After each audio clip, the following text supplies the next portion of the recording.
বাংলাদেশ পৃথিবীর ৮ম জনবহুল দেশ। বাংলাদেশের সভ্যতা, সংস্কৃতি, দিন এবং ধর্মের বিবেচনায় এদেশের ৯০% মানুষ হচ্ছেন মুসলমান। বাকি ১০% মধ্যে রয়েছেন হিন্দু, বৌদ্ধ এবং খ্রিস্টান জনগোষ্ঠী। এই নিয়ে আমাদের প্রিয় বাংলাদেশ, যেখানে ৯০% মানুষ মুসলমান, স্বাভাবিকভাবেই এখানে ইসলামী আখলাকের প্রতিফলন ঘটবে, সেটাই তো হওয়ার কথা ছিল। কিন্তু আমাদের প্রধান আলোচক আজকে বলে গেলেন আমরা দুনিয়ায় একটা অপমানিত, অবহেলিত, উপেক্ষিত জাতি, এবং তিনি যথার্থই বলেছেন। বর্তমান বিশ্বে একটা জাতির সম্মানের মানদণ্ড হচ্ছে তার ট্রাভেলিং ডকুমেন্ট বা পাসপোর্ট। যে দেশের পাসপোর্ট যত বেশি শক্তিশালী ধরে নেওয়া হয়, সেই দেশের মানুষ ততটাই সভ্য এবং মানবিক। দুনিয়া এখন সবচেয়ে শক্তিশালী দেশ এই বিবেচনায় হচ্ছে আমাদের অতি নিকটের একটি দেশ, ছোট্ট একটি দেশ, যেটা সিটি স্টেট, নগর রাষ্ট্র। আমাদের ১-১.৫টা উপজেলার মতো যার আয়তন সিঙ্গাপুর। আর আমাদের তালিকা না বললেই ভালো, খুবই হতাশাজনক। এর কোনো সম্মান, উনি তো গ্রিন পাসপোর্টের কথা বলেছেন, আমি লাল পাসপোর্টের ক্ষেত্রেও তার ব্যতিক্রম দেখতে পাচ্ছি। আমি নিজেই ভুক্তভোগী। কার জন্য? নিশ্চয়ই আমাদের চারিত্রিক বৈশিষ্ট্যের জন্য। ৫৫ বছরে দেশটি স্বাধীন হওয়ার পরে আস্তে আস্তে তো আগাবে, কিন্তু আমরা গিয়ে দাঁড়ালাম কোথায়? এই কিছুদিন আগেও এ দেশের যিনি দুর্দান্ত শাসক ছিলেন, তিনি নিজে পালিয়ে গেলেন। তিনি নিজে পালাবার আগে পরিবারের সকল আত্মীয় স্বজনকে পালানোর সুযোগ করে দিলেন। এবং তিনি যখন পালিয়ে গেলেন, এত দুর্ভাগা জাতি, জাতীয় মসজিদের খতিব পর্যন্ত পালিয়ে গেলেন। তার মন্ত্রিপরিষদের সদস্যরা খালে বিলে পালানোর চেষ্টা করলেন। দুনিয়ায় মানুষের আশ্রয়ের দুটি জায়গা, অসুস্থ হলে হাসপাতাল, নির্যাতিত হলে বিচার বিভাগ। সেই বিচার বিভাগের সর্বোচ্চ স্তর হচ্ছে আপিলেট ডিভিশন। সেই ডিভিশনের একজন বিচারপতি পালাতে গিয়ে কলাপাতার উপরে ঘুমালেন। ৯০% মুসলমানের দেশে অমানবিকভাবে আয়নাগর তৈরি করা হলো। জুলাই জাদুঘর, স্মৃতি জাদুঘর যারা দেখেছেন তারা তার দামি রূপটা দেখতে পাবেন। বাস্তব রূপ ছিল তার চাইতেও কঠিন। কবরের সাইজের একটা ঘর, সেই ঘরের মধ্যে তার ঘুমানো, শোয়া, বসা, নামাজ আদায় করা, গোসল, খাওয়া, সব কিছু, পেশাব পায়খানা ওইখানেই। এখান থেকে কাউকে বের হতে দেওয়া হতো না। এখানে তার দামি কিছু প্রেজেন্টেশন রাখা হয়েছে।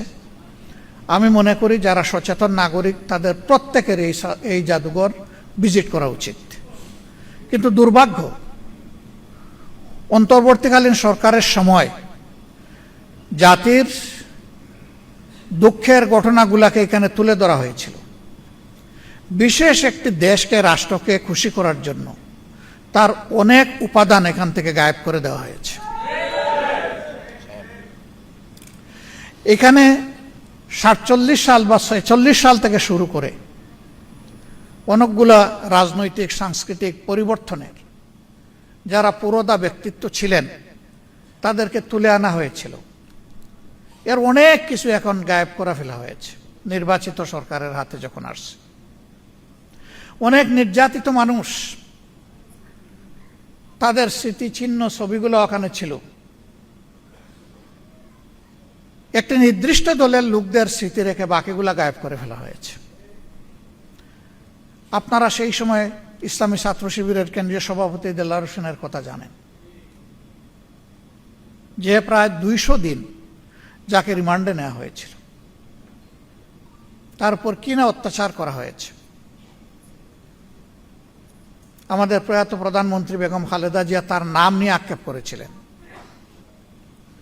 তার একটা স্মৃতি ছিল, এটা গায়েব করে ফেলা হয়েছে। সীমান্তে ফেলানিকে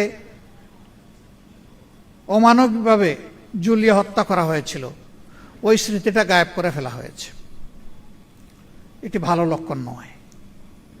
ক্ষমতায় যারা আসে আইসেই বলে ইতিহাস বিকৃতি করা হয়েছে, কিন্তু এ পর্যন্ত বাংলাদেশের ইতিহাস বলে সবাই ইতিহাস বিকৃতির নায়ক ছিল। এই অপকর্ম থেকে কেউ বের হতে পারেনি। একটা মুসলমানের দেশে চিন্তা করা যায় যে মানুষকে ধরে নিয়ে গায়েব করা হবে বছরের পর বছর, তিনি নিজেও জানবেন না কোথায় আছেন, আপনজন জানবেন না তিনি বেঁচে আছেন কিনা। সেই কাণ্ড কারখানা এই দেশে করা হয়েছে।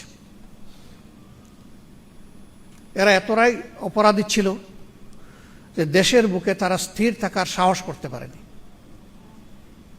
এই জন্যই তো তারা পালিয়ে গেছে। আর দুনিয়ার ইতিহাস বলে একবার যারা অপকর্মের দায় নিয়ে পালিয়ে যায় তারা আর ফিরে আসতে পারে না।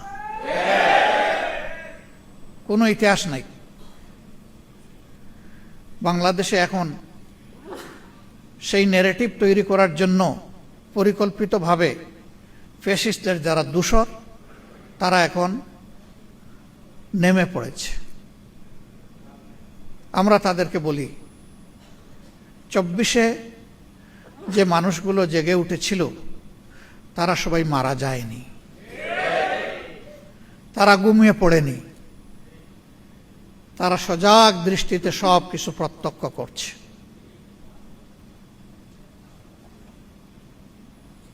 মূল যুদ্ধের আগে বাহিনী তৈরি হয়, তাদের কসরত করতে হয়, রিহার্সেল দিতে হয়। এরা যেন 24-কে ফাইনাল যুদ্ধ মনে না করে, এটা ছিল ফাইনাল যুদ্ধের রিহার্সাল। কারণ 24-এর পরে আমরা মনে করেছিলাম ফেসিবাদের যে পঙ্কিলতা, যে ময়লা, যে আবর্জনা যুগ যুগ ধরে তৈরি হয়েছিল তা এখন পরিষ্কার হয়ে যাবে। কিন্তু আমরা কি দেখতে পাচ্ছি? আসলেই কি কিছু পরিষ্কার হয়েছে? বরঞ্চ আবর্জনার কলেবর আরো বৃদ্ধি পাচ্ছে। ফেসিবাদ কোনো নির্দিষ্ট দলের সাথে যায় না। ফেসিবাদ একটা সংক্রামক ব্যাধি, এটা এক জায়গা থেকে আরেক জায়গায় সংক্রমিত হয়। এই ভাইরাস যার উপরেই ভর করবে সেই ফেসিবাদী। নির্দিষ্ট কোনো দল এর জন্য মার্কা মারা হবে না। আমরা অবাক বিস্ময়ে দেখলাম 15.5 বছর সবাই যারা আমরা নির্যাতিত ছিলাম তারাই বর্তমান পার্লামেন্টে এখন আছে। একটা অংশ সরকারি দলে, আরেকটা অংশ বিরোধী দলে। একটা দেশ পরিচালনার দায়িত্ব সরকারের, বিরোধী দলের নয়। বিরোধী দলের দায়িত্ব হচ্ছে সরকার ভালো করলে তাকে সহযোগিতা করা, সমর্থন করা। আর সরকার যদি কোনো অন্যায় করে, জনগণের কোনো অধিকার হরণ করে, অথবা যদি খারাপ পথে হাঁটে, তাহলে সরকারকে বাধা দেওয়া, প্রতিবাদ করা। আমরা দেখতে পাচ্ছি 15 বছরের ফেসিবাদী সরকার যে রাস্তায় হেঁটেছে, বর্তমান সরকার সেই রাস্তা ধরেই হাঁটছে। এই রাস্তা পরিবর্তন করতে হবে। এই রাস্তা ফেসিবাদের রাস্তা, এই রাস্তা আয়নাগরের রাস্তা, এই রাস্তা অসংখ্য মানুষকে বিনা বিচারে খুন করার রাস্তা, এই রাস্তা শাপলা চত্বরে আলিম উলামার উপর হায়নার মতো ঝাঁপিয়ে পড়ার রাস্তা। এই রাস্তা বাংলাদেশের মানুষ এই রাস্তায় কাউকে চলতে দেবে না।